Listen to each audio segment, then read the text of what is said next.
Hello everyone, सुधा law classes में आपका स्वागत है। आज का हम लोग का टॉपिक है शासन और प्रशासन में अंतर।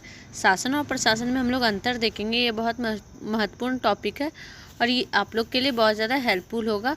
जो लोग लॉ कर रहे हैं वो लोग को जानना तो बहुत ज़रूरी है, और जो कुछ नहीं भी कर रहे हैं लॉ के फील्ड में, उनको भी जानना ये बहुत ज़रूरी है। ये कॉमन जानकारी सबको होना चाहिए आज के टाइम में कि शासन और प्रशासन में क्या अंतर है। शासन किसी में भी देश को विकास के मार्ग पर चलाने के लिए जनता द्वारा व्यक्तियों का चुनाव किया जाता है।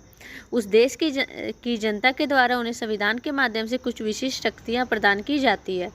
संविधान उन प्रमुख व्यक्तियों को तानाशाह बनने पर प्रतिबंध लगाता है। देश को चलाने के लिए कुछ नीतियों का निर्माण किया जाता है या कार्य उन प्रमुख व्यक्तियों के द्वारा किया जाता है, इसे ही शासन कहते हैं।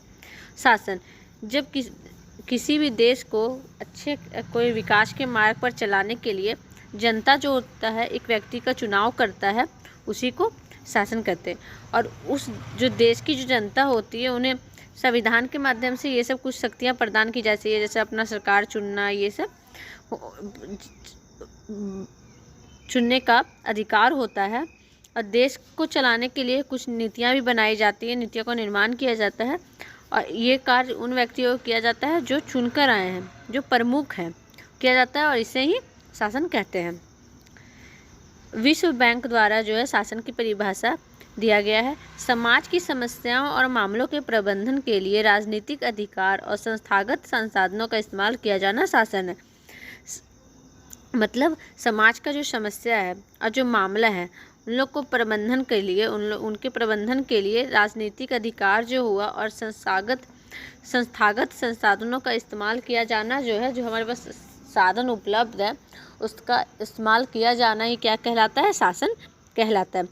किसी सरकार के गठन को उस देश का शासन कहा जाता है। जब किसी सरकार का गठन होता है तो उस देश का शासन उसे कहा जाता है। शासन किसी व्यक्ति विशेष के द्वारा चलाया जाता है। शासन जो है किसी व्यक्ति विशेष के द्वारा चलाया जाता है। हाँ, जनता जिसे चुनता है वही शासन चलाता है। लोकतंत्र में शासन के व्यक्ति का चुनाव जनता के द्वारा किया जाता है। लोकतंत्र में जो होता है, लोकतंत्र में ऐसा होता है कि जो व्यक्ति का चुनाव जनता के द्वारा ही किया जाता है। लोकतंत्र में शासन जनता के प्रति उत्तरदायी होती है। जो लोकतंत्र में जो शासन होता है वो जनता के प्रति उत्तरदायी होती है।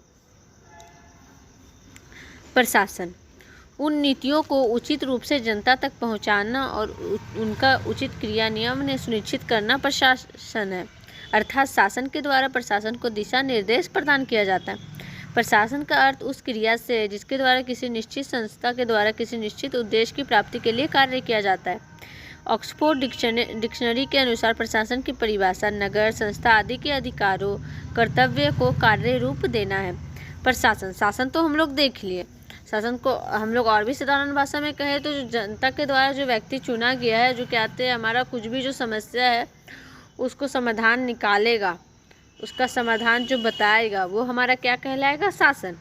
और जो उसको चलाएगा, शासन तो बना दिया, अब उसको चलाएगा और जनता तक पहुंचाएगा। जैसे जनता अपना जो जनता को काम है उसके अनुसार वो कि ये मुझे कर सकता है, ये हो सकता है हम लोग को चलाने के लिए, वो हमारा हेड बन सकता है, तो वो हम लोग बना दिए।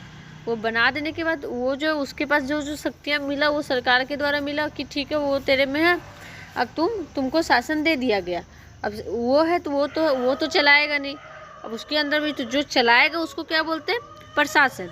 शासन तो कर दिया, अब शासन के थ्रू शासन जिसको चुन करके बोले कि जाओ जनता तक इसको पहुँचाओ, वो क्या कहलाएगा? हमारा प्रशासन। तो प्रशासन का जो अर्थ होता है उस क्रिया से जिसके द्वारा किसी निश्चित संस्था के द्वारा किसी निश्चित उद्देश्य की प्राप्ति के लिए कार्य किया जाता है। मतलब कोई निश्चित संस्था के द्वारा किसी निश्चित उद्देश्य का प्राप्त के लिए कार्य किया जाता है। ऑक्सफोर्ड डिक्शनरी के अनुसार जो प्रशासन की परिभाषा है नगर, संस्था आदि के अधिकारों, कर्तव्य को कार्य रूप देना। मतलब जो नगर और संस्था के जो अधिकार हैं उसके जो कर्तव्य है उसको एक कार्य के रूप में देना। सरकार द्वारा किए गए निर्णय को लागू करना प्रशासन का कार्य है। वो तो जो जिसको हम लोग चुने वो सरकार है, सरकारी है हमारा वो। अब सरकार द्वारा जो निर्णय लागू सरकार जो है वो हमारा नियम लागू कर दिया, अब उस पर कार्य करना किसका काम है? प्रशासन का। प्रशासन कई संस्थाओं का गठन होता है। प्रशासन जो होता है कई संस्थाओं का गठन होता है। शासन के लिए चुने गए व्यक्तियों को शक्ति प्रदान करने का कार्य प्रशासन के द्वारा किया जाता है। जो शासन के लिए चुने गए व्यक्ति को शक्ति प्रदान करने का कार्य प्रशासन के द्वारा किया जाता है। मतलब शासन के द्वारा जो लोग व्यक्ति को चुनता है शासन, उसके द्वारा उसको शक्ति प्रदान कौन करता है? प्रशासन करता है। प्रशासन शासन के प्रति उत्तरदायी होता है। जो प्रशासन है शासन के प्रति उत्तरदायी होता है। और जो हमारा क्या था, लोकतंत्र जो था, लोकतंत्र में शासन जो होता है जनता के प्रति उत्तरदायी होता है और प्रशासन शासन के प्रति उत्तरदायी होता है। तो दोस्तों आज हम लोग इसमें देखें शासन और प्रशासन में क्या अंतर है। आज जो हम लोग ये वीडियो में देखे वो आप लोग के लिए बहुत हेल्पफुल होगा। आप लोग को ये वीडियो पसंद आया होगा तो इसे लाइक करें, चैनल पर नए हो तो सब्सक्राइब करें। आज के लिए बस इतना ही। मैं कल फिर मिलूँगी नए वीडियो के साथ। तब तक के लिए नमस्कार।